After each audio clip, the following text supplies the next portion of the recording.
नमः शंभवाय नमो नमः।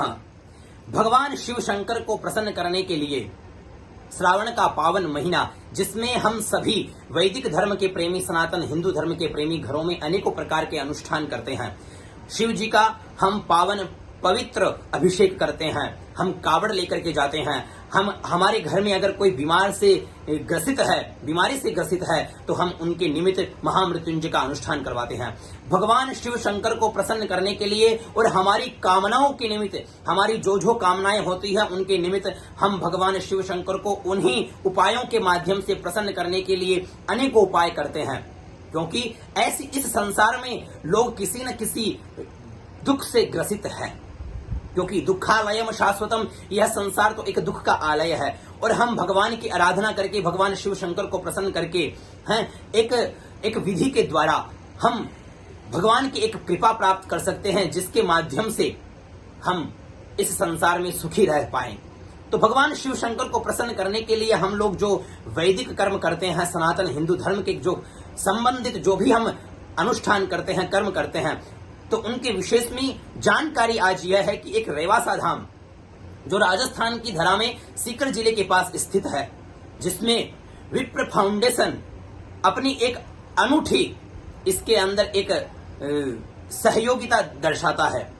उस विप्र फाउंडेशन से जुड़ा हुआ यह एक वैदिक विद्यालय, जहां पर ऐसे विद्वान अनेकों वर्षों से जो यहां से निकल करके एक विधि के द्वारा तैयार होकर के, जहां 7 वर्ष का एक अध्ययन करवाया जाता है, और इसमें तैयार होकर के वैदिक विद्वान अनेकों भारत के अनेकों कोनों कोनों में जाकर के एक विधि के द्वारा यजमानों के यहाँ कार्य कराते हैं और उनके कार्यों को सिद्धि को प्रदान करते हैं। कहा गया है कि एक विधि के द्वारा एक सरल स्पष्ट उच्चारण के साथ और एक नियमावली से अगर किया जाए तो वो कार्य अपन को एक सिद्धि को प्रदान करता है। एक शुद्ध स्पष्ट उच्चारण के साथ एक तरीके से किया जाए तो वही विधि को लेकर के हम लोग चलते हैं, जिसे हम वैदिक विधि और एक बहुत ही परंपरा के माध्यम से यह चलती हुई आ रही है। तो ऐसे परम पवित्र स्थान से मैं वैदिक लक्ष्मीकांत शास्त्री, ये प्राचार्य आदित्य शर्मा जी, जिन्होंने लगातार कई वर्षों से यहां सेवारत होकर के अनेकों छात्रों को तैयार किया है, अनेकों वैदिक विद्वानों को तैयार किया है। तो यहां पर आप संपर्क करके सनातन धर्म से जुड़े हुए सकाम अनुष्ठान, निष्काम अनुष्ठान, किसी भी प्रकार के अनुष्ठान हो, जैसे श्रावण के मास में पावन रुद्राभिषेक करवाने के लिए, महामृत्युंजय जप करवाने के लिए, जिसमें अनेकों प्रकार की विधियां बताई गई है, वो सब करवाने के लिए आप हमसे संपर्क कर सकते हैं। हमारे यहाँ वैदिक विधि के द्वारा कर्म संपादित करवाने के लिए आप जैसे रुद्राभिषेक है, महामृत्युंजय जपानुष्ठान है, उनको सविधि संपूर्ण परंपरागत तरीके से शास्त्रोक्त पद्धति के द्वारा करवाने के लिए आप हमसे फोन के माध्यम से और वीडियो में हमारे जो मोबाइल नंबर रहते हैं उनसे आप संपर्क कर सकते हैं। और आप वैदिक विधि के द्वारा हमसे सांगोपांग तरीके से जपानुष्ठान शास्त्रोक्त पद्धति के द्वारा आप करवाएंगे तो अवश्य ही आपको समूचे फल की प्राप्ति होगी।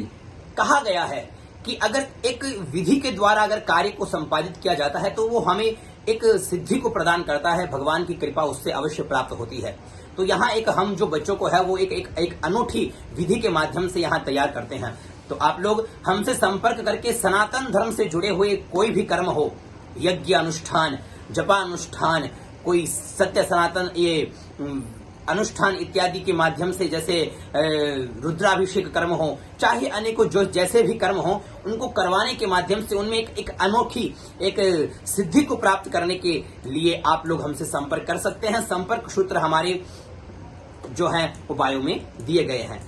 और रुद्राभिषेक जिसे कहा गया है, शिव हृदयोपनिषद में कहा गया है कि सर्वदेवात्मको रुद्र सर्वे देवा शिवात्मक है। हमारी वैदिक धर्म में, हमारे सनातन धर्म में हम अनेकों कामनाओं से भगवान शिव जी को प्रसन्न करने के लिए अनेकों द्रव्यों से रुद्राभिषेक का कर्म करते हैं, जिसमें कहा गया है कि अगर जल से हम भगवान शिव शंकर का हम अभिषेक करते हैं तो भगवान प्रसन्न होकर के इंद्रदेव के माध्यम से वर्षा करवाते हैं। कुशा से अगर हम अभिषेक करते हैं, भगवान शिव शंकर को प्रसन्न करते हैं, तो हमारे घर में कोई भी जटिल बीमारी से ग्रसित हो तो उस बीमारी का निवारण होता है। दही से स्नान करने से भवन और वाहन का सुख प्राप्त होता है।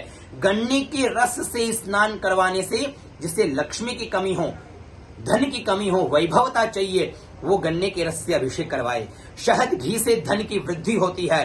तीर्थ जल से स्नान करवाने से, भगवान शिव शंकर का अभिषेक करने से हमें मोक्ष प्राप्त होता है। इत्र से स्नान करवाने से बीमारियों से छुटकारा मिलता है। दुग्ध से हमें एक श्रवण कुमार जैसी संतान हमें प्राप्त होती है। जल से ज्वर का नाश होता है। घृत धारा से वंश की वृद्धि होती है। और ऐसे शक्कर मिलाकर दुग्ध से अभिषेक करने पर जो स्टूडेंट्स हैं, जो अध्ययनरत हैं, जो चाहते हैं कि हम लोग जो भी पढ़ें वो हमें अच्छे से तैयार हो जाए, हमें कंठस्थ रहे, हम जल्दी उसे भूले नहीं, तो उन्हें भगवान शिव शंकर को दुग्ध में शर्करा मिला करके और फिर भगवान शिव शंकर का पंचाक्षर मंत्र ओम नमः शिवाय बोलते हुए ये हमें करना चाहिए, जिससे जो बच्चे हैं, जो अध्ययन करते हैं, उनके अध्ययन में रुचि लगेगी, उनको विद्या में सिद्धि प्राप्त होगी, विद्वान होंगे वो। तो ऐसी अनेकों कामनाओं के माध्यम से हम लोग अनेकों द्रव्यों से भगवान शिव शंकर को प्रसन्न करने के लिए हम लोग अभिषेक इत्यादि के कर्म करते हैं। तो आप लोग हमसे संपर्क कर सकते हैं, जुड़ सकते हैं और एक वैदिक विधि, एक वैदिक पद्धति से आप जुड़ सकते हैं, जहां आप अपनी कामनाओं को सिद्धि प्राप्त करवा सकते हैं। तो कैसा लगा आपको ये वीडियो, आप कमेंट करके जरूर बताएं और अपने विचार जो है वो हमें जरूर प्रसारित करें। जय जानकीनाथ।